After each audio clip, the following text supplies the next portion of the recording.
Son las 6 de la mañana de este martes 19 de enero de 2016.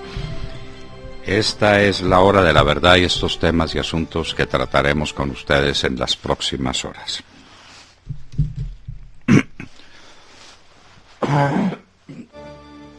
Desde Cuba se sigue manejando a Colombia. Desde Cuba ordenan a quién hay que ponerle las bombas. Lo sabemos de primera mano. Desde Cuba están diciendo cuál asociación o agremiación hay que destruir. Y Santos cumple. El superintendente de Industria y Comercio, el ministro de Agricultura. La última escalada contra el Fondo Ganadero y contra Fedegan se debe a eso, a una orden emitida en Cuba, que son los que están gobernando. Ya hay un gobierno paralelo en Colombia. El gobierno paralelo es el gobierno de las FARC. Tengan eso claro. Las FARC imponen los ministros, quitan los ministros. Las FARC deciden a quién hay que perseguir en Colombia. Ya aparecieron también con nuevo proceso o manteniendo vivo un proceso idiota sin sentido contra Francisco Santos, contra José Félix Laforí, contra todo el Centro Democrático, contra Samuel Hoyos, una joven promesa de la política colombiana. Las FARC lo deciden todo desde Cuba. ¿Y quién está en Cuba? ¿Quién es el que maneja? En Plata Blanca nos preguntamos, ¿cuál de los Santos Calderón está ejerciendo realmente el poder en Colombia? ¿Cuál de los dos? ¿El Big Brother o el que actúa como presidente y, para decírselo con toda franqueza, gaguea como presidente? Moody's tumba la calificación de Ecopetrol. Estos señores tienen una importancia trascendental. A Ecopetrol la quebraron. Una de las mayores responsabilidades del gobierno de Santos es la quiebra de Ecopetrol. Que el precio del petróleo se vino al piso, es verdad, se vino al piso. Pero ¿qué tiene que hacer una compañía de estas cuando sabe que su negocio está sometido al vaivén de los precios del petróleo? Prepararse para ello, hacer grandes inversiones, diversificar su negocio.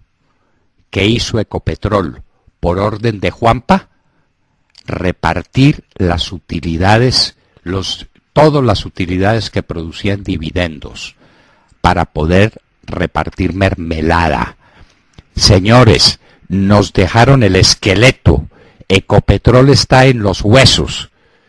Les contaremos a ustedes cuánto vale la pérdida del Estado con la pérdida del valor patrimonial de Ecopetrol.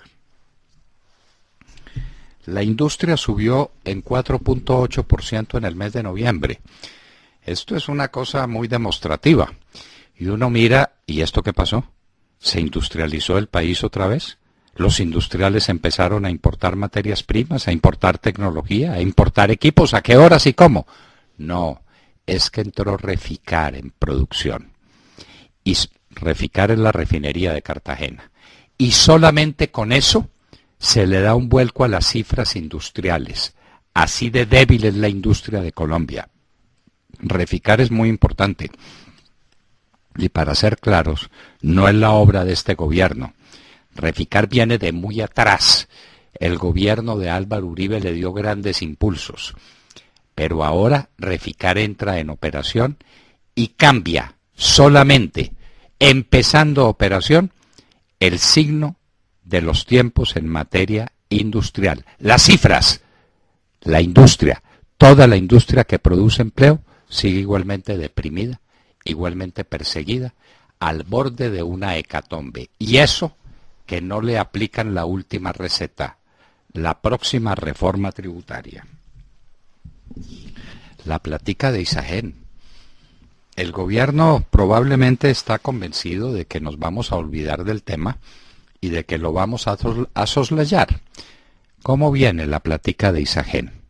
Viene a la financiera que preside Clemente del Valle para que Clemente del Valle con esa plata la aplique o que aplique esa plata a la construcción de carreteras. A ver, ¿a qué título entra la plata a la financiera? ¿El gobierno la capitaliza? No, señores, eso va a ser con unos bonos.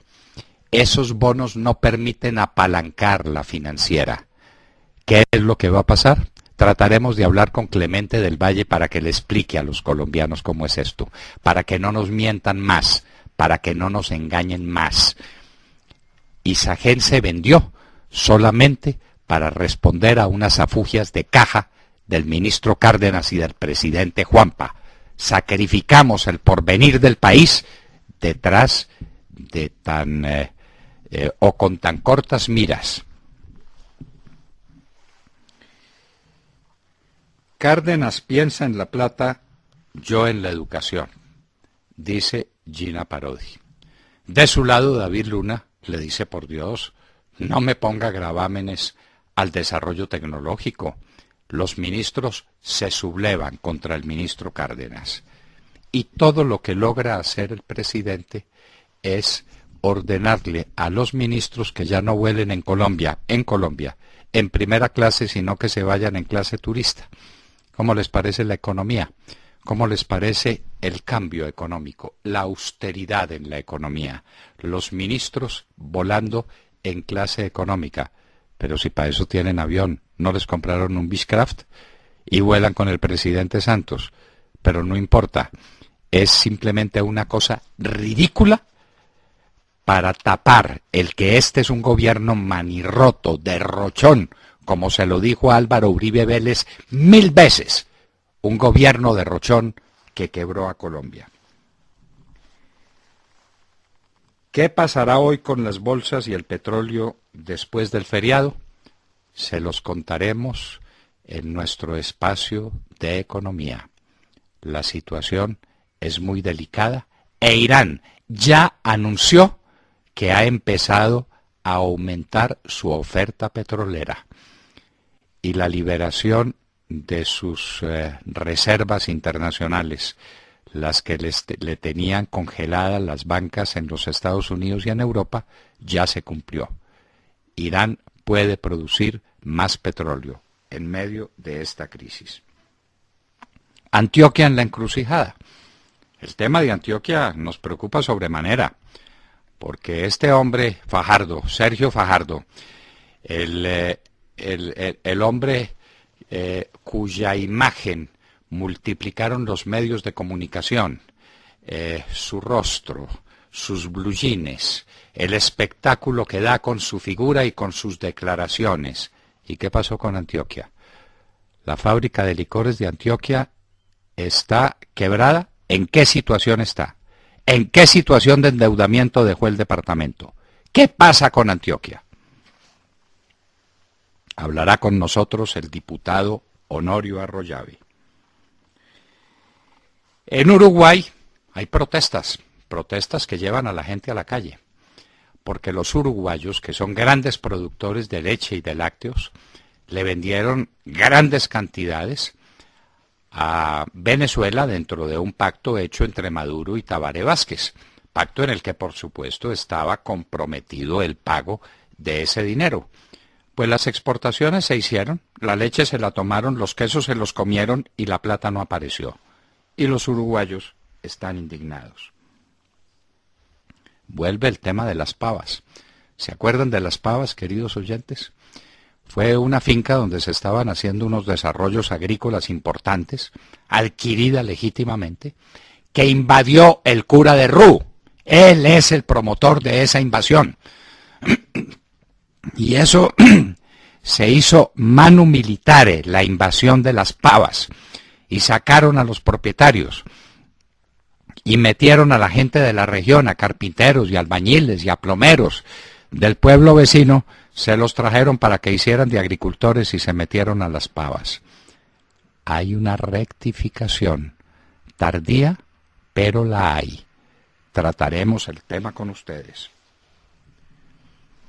Lo que las FARC niegan sobre la muerte de Alberto Uribe Sierra, el padre de Álvaro Uribe Vélez, es que a estos cínicos sinvergüenzas de las FARC, cuyo oficio es mentir, mentir y mentir. Se les olvida que eso tiene testigos, que Santiago Uribe escapó con vida de ese atentado de milagro. Los vio, fue su víctima, lo acribillaron también, y que ahí había 2 hermanas del presidente Uribe que estaban presentes. Y estos sinvergüenzas vienen a decir ahora que no tienen nada que ver con el asesinato del padre de Álvaro Uribe. Insistimos en el uso del avión de la Fuerza Aérea Colombiana para llevar futbolistas al Brasil, por cuenta, póngalo eso entre comillas, de Pacific Rubiales. Pasamos derechos de petición, nunca nos los han contestado, y cuando contestaron diciendo que es que no contestan porque se trata de una estrategia militar. ¿Cómo le parece? Un vuelo para llevar una gente a ver fútbol a Río de Janeiro es problema de estrategia militar. No, señor director de la Fuerza Aérea, diga la verdad. ¿Cómo fue ese contrato con Pacific Rubiales y en qué condiciones para las Fuerzas Aéreas se hizo ese traslado? La Fiscalía Mexicana investigará a Kate del Castillo por su cercanía con el Chapo. Se le acabó la fiesta a esta señora. Jamaica recomienda a las mujeres posponer sus planes de embarazo por el Zika. Lo del Zika es de una gravedad extraordinaria. Y señores, ¿ustedes han oído una palabrita del ministro de Salud? ¿Es que tenemos de ministro de Salud? ¿Existe ese señor? ¿Qué va a pasar con las mujeres que empiecen ahora a tener niñitos con dificultades cerebrales insuperables? ¿Qué es lo que va a suceder? Y en Colombia no se ha hecho nada, no se ha dicho nada, no hay plan ninguno porque aquí no hay gobierno. El Papa Francisco visitará en su visita a México una cárcel en Ciudad Juárez, allá en el núcleo del narcotráfico. Allá estará el Papa en una cárcel. Dios mío. Y en Colombia, volvemos a Colombia, las cesantías no están sirviendo para lo que fueron creados. ¿Cuál es el oficio de la cesantía? Es un ahorro que hace el trabajador, un mes de su salario al año, para que en el momento en que quede cesante, y por eso se llama cesantía, tenga unos recursos mientras consigue un nuevo empleo o puede hacer una inversión y tener un trabajo por su cuenta. Pues las cifras indican que los colombianos están sacando prácticamente todas sus cesantías. Eso se llama angustia económica. El 95.1% de las cesantías consignadas por los patrones fueron retiradas por los trabajadores. Eso suma 4.1 billones de pesos. En otras palabras, la crisis convirtió la cesantía en plata de bolsillo. Y cuando la gente quede cesante, ¿qué? Cuando pierda el empleo, ¿qué? O cuando quiera cambiar de trabajo, o cuando quiera tener una economía de verdad importante, para una cosa de verdad importante como comprar una vivienda, ¿qué? Se acabó el ahorro en Colombia. Eso, señores, es un aspecto de la crisis. Y en Hoy en la Historia, recordaremos al más grande politólogo contemporáneo. Murió hace muy poco tiempo, en el año 2006, hace 10 años, pero denunció todas las mentiras del comunismo internacional. Y cómo el comunismo internacional era un mentiroso que era capaz de convencer con sus mentiras al mundo, a un mundo que no tiene memoria, a un mundo que se deja engañar, que se deja mentir. Parecen escritas las obras de Jean-François Revel para nosotros. El conocimiento inútil, la gran mascarada, cómo terminan las democracias. Las obras de Jean-François Revel serán nuestro tema en Hoy en la Historia. De todo esto y de mucho más hablaremos con ustedes en las próximas horas. Bueno, llama la atención, queridos amigos, la petición del presidente Juan Manuel Santos a sus ministros de viajar en clase económica y apretarse el cinturón cuando desde la Casa de Nariño envían un mensaje totalmente diferente, ¿no? Porque la austeridad, como dijo el expresidente Álvaro Uribe, no es una característica propia de este gobierno. En nombre de la tan ansiada paz y con palomita en la solapa, gallinita en la solapa, le dicen algunos oyentes con gran sentido del humor en el chat. Dice, se han derrochado gigantescos recursos que se esconden en modalidades varias, como el posconflicto, creando ministerios varios paralelos, el Fondo de Programas Especiales para la Paz, dedicado a mantener las condiciones apropiadas para las negociaciones en La Habana, y la publicidad que a través de campañas de televisión, de radio, de prensa, foros, varios, que algunos llaman mermelada para la paz, ¿no? Pues bien, en medio del escándalo por los contratos millonarios de la esposa del ministro de Minas, sale el presidente Juan Manuel Santos a pedirle a su gabinete para que controle los gastos. Es como si intentara tapar muchas cosas. La situación es tan grave que hasta se van a tener que controlar los gastos de publicidad, dice el presidente Juan Manuel Santos, que haya desde cualquier ministerio y tendrán que pasar por el visto bueno de la presidencia. En definitiva, la situación boyante de la que presumía el gobierno, en donde aseguraban que había dinero para todos, parece que ya no es así. Pregunto, ¿qué hay detrás de estas declaraciones del presidente Juan Manuel Santos? ¿Ustedes qué creen? ¿Hay una genuina preocupación y son reales sus intenciones de ahorro? ¿O es un show más para tapar la corrupción y tapar también el derroche descarado que muchos ciudadanos perciben y sufren? Si tan grave y delicada es la situación, ¿por qué se siguen creando ministerios paralelos? Y se habla incluso de dobles ministerios paralelos como el de posconflicto, que incluso anuncian también otro ministerio del posconflicto para la agricultura.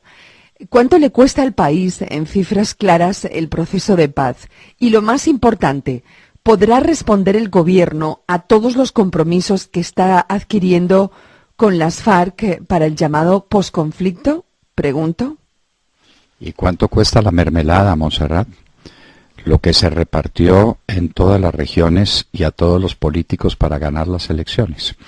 A este país se lo robaron, la bonanza petrolera se la robaron. Y ahora los ministros van a montar en clase económica cuando viajen a Cali. En lugar de ir en primera clase, van a ir en clase económica. Seguramente les dan un... ¿cómo se llama eso? Upgrade. Claro, sí. Un ascenso. Sí, un ascenso. Y entonces Armando Benedetti ya no podrá, quién sabe si eso juega también para los congresistas, ¿no? Porque usted recuerda el oso que hizo... No, sí, va dirigido a los ministros. Claro, Armando Benedetti, que iba en primera clase y una señora le pidió que le permitiera estar al lado de su hijita de 5 años, que iba sola. Benedetti dijo, de ninguna manera, este es mi puesto, yo aquí sigo, en primera clase Benedetti, y es tan patán que ni siquiera le da el puesto a una niña de 5 años. Ese es Armando Benedetti. Bueno, muy bien, pero esos son los gastos grandes, la mermelada, el despilfarro, los gastos suntuarios, los contratos perdidos, los contratos que tienen contratista listo para malbaratar el dinero, los contratos que no se cumplen. Ahí está, hágame el favor. El problema es que vuelen en primera clase o en clase económica, cuando además les compraron avión para ellos, un Beechcraft que costó millones de dólares. Y la esposa del presidente de la República tiene avión para ella. ¿Por qué no incluye en la austeridad vender el avión de doña Tutina? Se lo decimos con todo rigor. Montserrat, y lo de la publicidad que pasa por Palacio, ¿será para controlar el costo o será para controlar a quién va la publicidad? A ver, le pregunto. Sí, más bien lo segundo, yo diría. Piensa mal y acertarás. Sí. Es sobre una todo manera, en la época del plebiscito que se viene, ¿no? En todas las épocas. Es una manera de cerrar la puerta a cualquier posibilidad de que un medio de comunicación que no le guste tenga publicidad oficial. Eso es lo que quieren hacer desde Palacio. Más tiranía, más manejo, y quién sabe si ese manejo venga desde La Habana, ¿no? si sean los de las FARC los que digan para quién hay y para quién no hay publicidad oficial. Entonces, y usted se acuerda... Me dicen que al fiscal, me dicen en el chat, también le dieron avión al fiscal.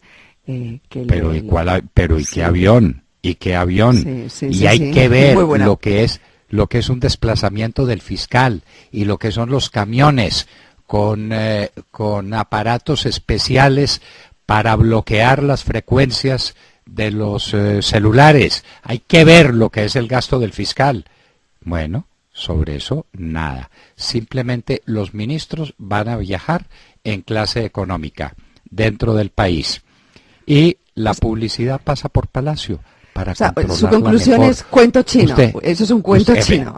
Usted no se acuerda a De la Calle hablando en horario AAA, partidos de fútbol internacional, en el Mundial de Fútbol, haciéndole propaganda a la paz. ¿Cuánto vale eso? ¿Cuánto costó eso? ¿Cuánto cuestan los contratos de Jaramillo? ¿Cuánto cuesta mantener estos bandidos en La Habana? Pero ahora los ministros van a viajar en clase económica. Se alivió la economía colombiana. Qué farsante, por Dios. Qué farsante, pero es un mal farsante además. William Calderón.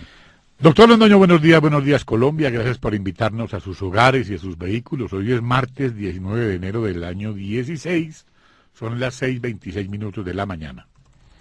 El ministro de Minas y Energía, Tomás González, habló con la FM de RCN, que dirige la periodista Vicky Dávila, sobre el caso de su esposa Ángela Baena, dueña, señora y representante legal de Conecta S.A., SAS, empresa contratista del Estado.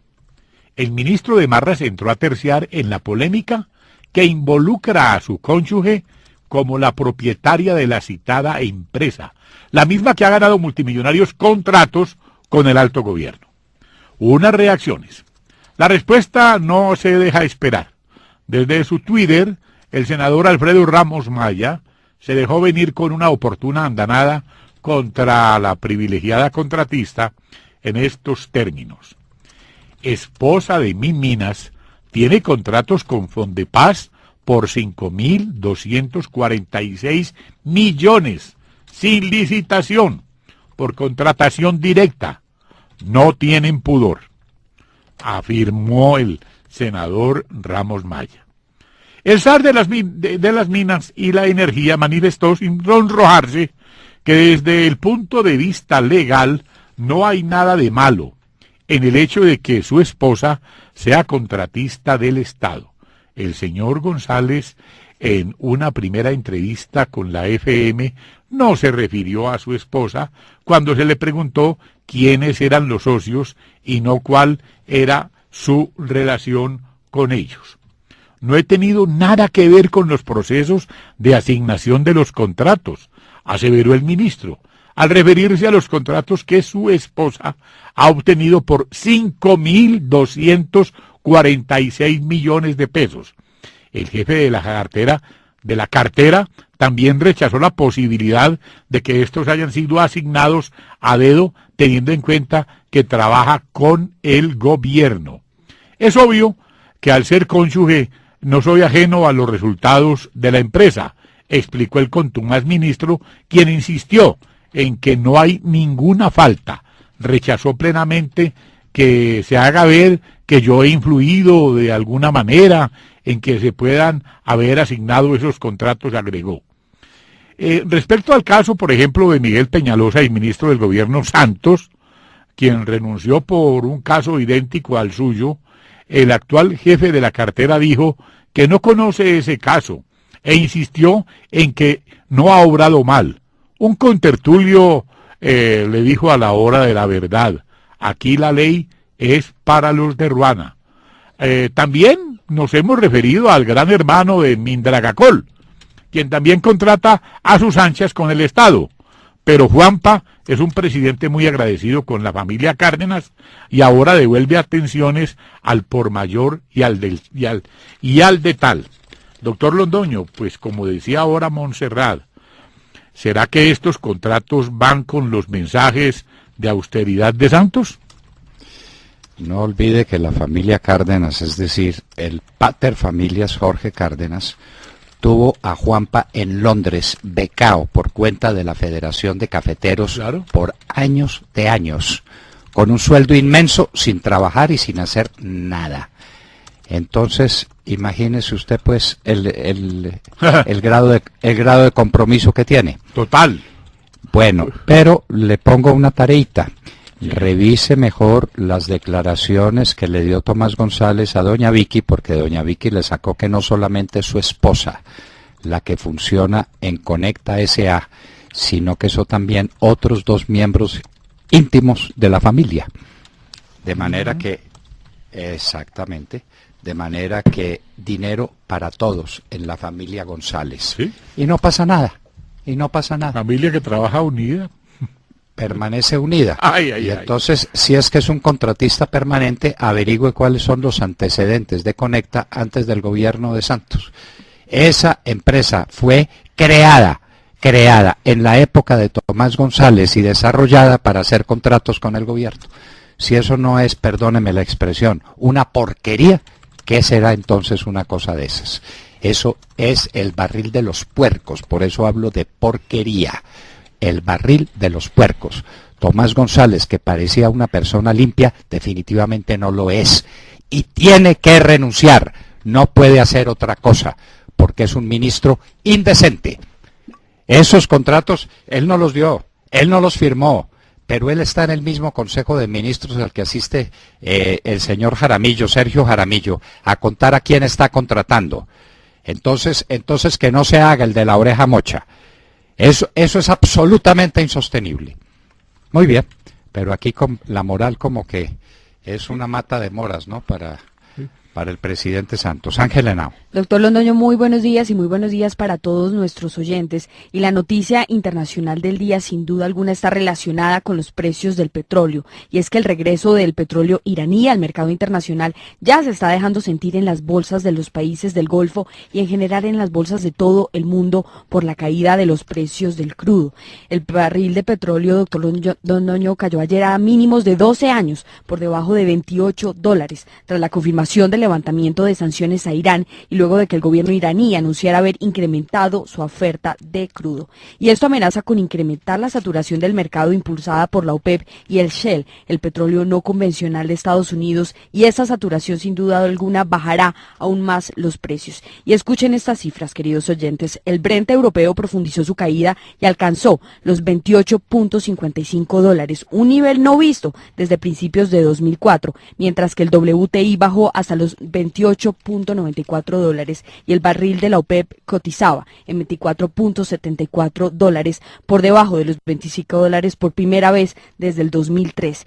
Y el crudo ha perdido cerca del 75% de su valor desde junio de 2014 y más del 20% desde el inicio de este año, una tendencia que puede mantenerse hasta que se recorte la actual diferencia entre la oferta y la demanda globales. Y el panorama no mejora, doctor Londoño. Ya la Agencia Internacional de Energía ha anunciado que los mercados globales de petróleo podrían ahogarse en la sobreoferta, provocando todavía mayores caídas de los precios mientras la demanda se ralentiza e Irán reaviva las exportaciones tras el fin de las sanciones. Bueno, esa palabra ralentiza no creo que esté todavía aceptada por el diccionario de la Real Academia de la Lengua. Ralentir es una palabra en francés que dice quitarle velocidad, ir más lentamente. En inglés también tiene su equivalente. Bueno, pero no importa. Bueno, digamos que pierde dinamismo el Pierde mercado dinamismo, de correcto, petróleo. correcto. Porque la China ya no demanda las cantidades de petróleo que antes demandaba. El gran comprador internacional de petróleo en el mundo es la China. Y la China dejó de crecer al 14% y está creciendo por debajo del 7%. Saque conclusiones. Entonces, vienen momentos difíciles. ¿Qué hicimos para prepararnos? ¿Cómo se preparó Ecopetrol? Repartiendo todas sus utilidades por orden de Juanpa, porque había que regar mermelada encima de toda la tostada. Y el presidente de Ecopetrol, óigame lo que le voy a contar, ¿está amarradita? Sí, ¿Está señor. amarradita? Aquí El sentada, presidente identificada. de Ecopetrol es íntimo amigo de Tomás González. ¿Sí oyó? Tomás González, ministro de Minas, hizo nombrar presidente de Ecopetrol al presidente actual porque es su íntimo amigo, a pesar de que tiene toda la antipatía del mundo por el cuento de la mermelada sobre la tostada, la manera como manejó la economía en ese punto, y por sus intervenciones en Interbolsa, que nunca han sido suficientemente explicadas. Sergio Gel. Doctor Londoño, muy buenos días para usted, para todos nuestros oyentes.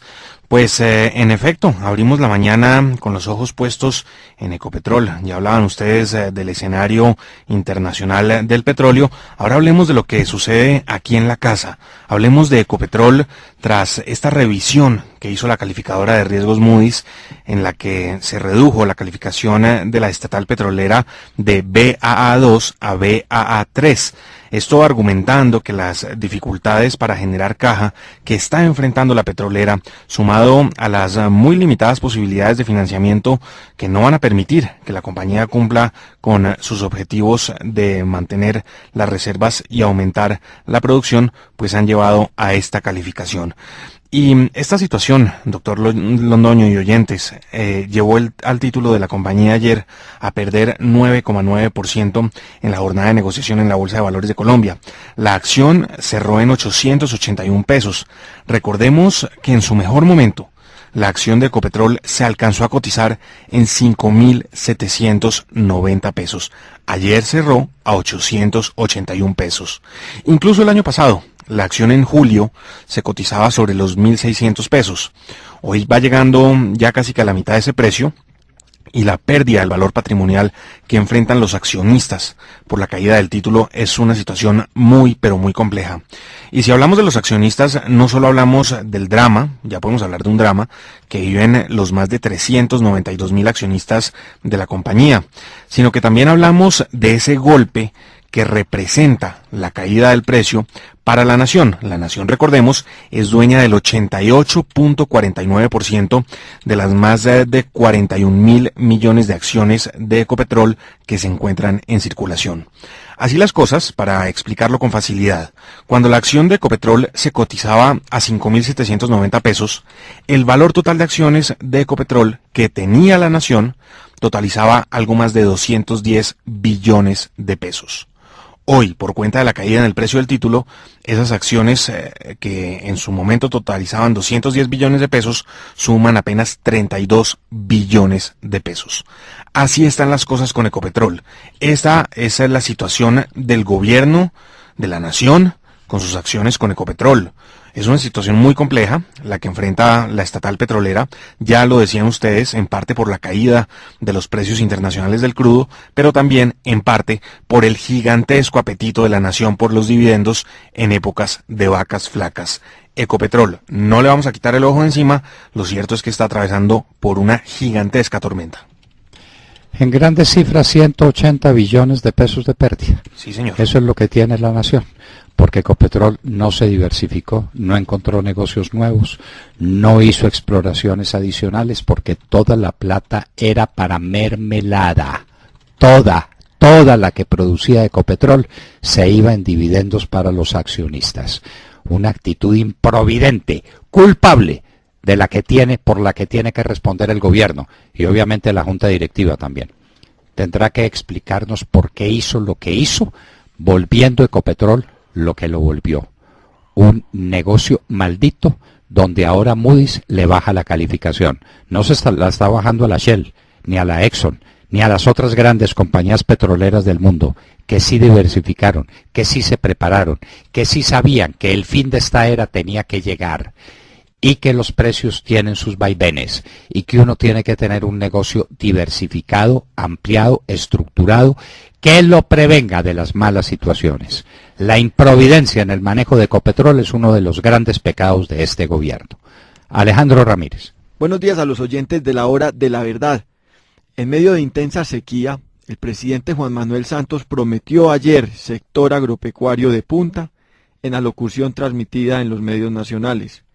Lo más insólito de dicho sector agropecuario de punta, apreciados oyentes, es que la nueva ministra de Agricultura será Clara López, así como lo oyeron, y un portal de noticias asegura que tomaría posesión en los próximos meses. Vamos en orden. Lo primero, la intensa sequía. Ayer el ministro de Ambiente, Gabriel Vallejo, aseguró que el país acumula un déficit de lluvias del 60%, y que en las lluvias de abril y mayo los embalses del país no lograrán reabastecerse. El ministro asegura que lo que estamos viviendo es grave, pero que lo que vamos a vivir en adelante es peor. Recordó que Bogotá ha tenido temperaturas de 27 grados centígrados y Tunja 24. El fin de semana fue noticia los 45 grados que alcanzó la ciudad de Puerto Salgar, en el Magdalena Medio. Las noticias de las heladas en la zona de la Sabana, la reducción de los cauces de ríos y embalses, el racionamiento de agua en vastas zonas del país, municipios sin agua, y la mortandad de ganado en la costa atlántica, son las manifestaciones más graves de un fenómeno del Niño que apenas empieza. Gabriel Vallejo reconoce que la actividad que más agua consume en el país es la actividad agrícola y pesquera, que demanda más del 50% de los recursos de las fuentes hídricas, y afirmó que el gobierno ha hecho campaña nacional de distritos de riego. Los queremos ver. Es que el problema de la intensa sequía se manifiesta en una reducción de la oferta de alimentos y por ende el alza de los precios. El problema inflacionario que se le vino a este gobierno es inatajable. El salario no va a alcanzar y acudir a las importaciones en un panorama de acelerada devaluación le sale caro al país. Ayer, en la locución transmitida en los canales nacionales, el presidente Santos explicó la reforma en la institucionalidad agropecuaria del país a través de 9 decretos. Lo que no reveló es que la nueva ministra de Agricultura para el posconflicto, como lo denomina, será Clara López.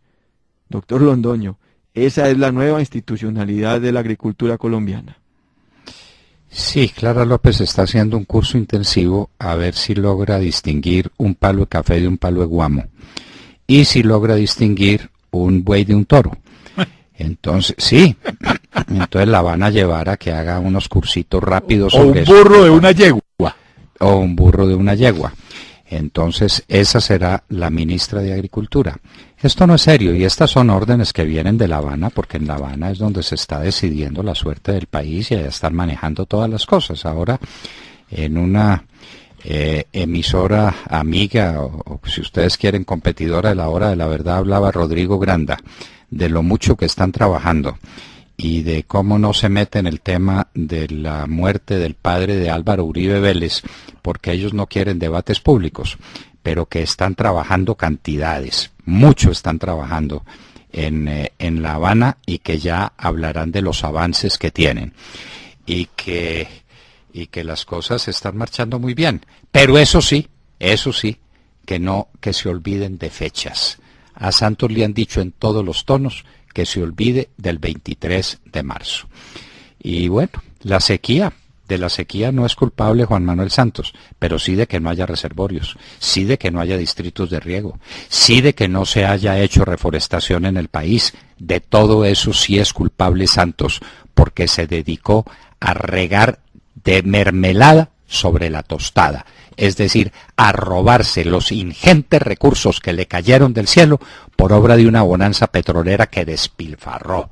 Y de la quiebra de Ecopetrol también es culpable el señor presidente Santos.